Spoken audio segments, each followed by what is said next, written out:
আমাদের পূর্বজরা গণতন্ত্র বৈষম্যহীন একটি রাষ্ট্রের জন্য লড়ে গেছেন।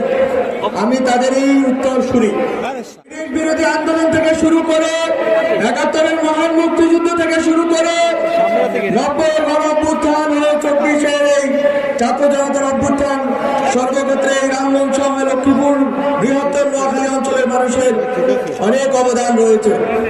আমাদের পূর্বজরা গণতন্ত্র বৈষম্যহীন একটি রাষ্ট্রের জন্য লড়ে গেছেন। আমি তাদেরই উত্তরসূরি। এই জুলাই গণ অভ্যুত্থান যখন ঘটেছে, আমরা আমাদের জায়গা থেকে চেষ্টা করে আমরা এই অভ্যুত্থানকে একটি ছাত্র জনতার মহাপ্লাবী অভ্যুত্থানে রূপান্তরিত করে শেখ হাসিনার প্যাসিভ শাসন অপসারিত করার চেষ্টা করেছি।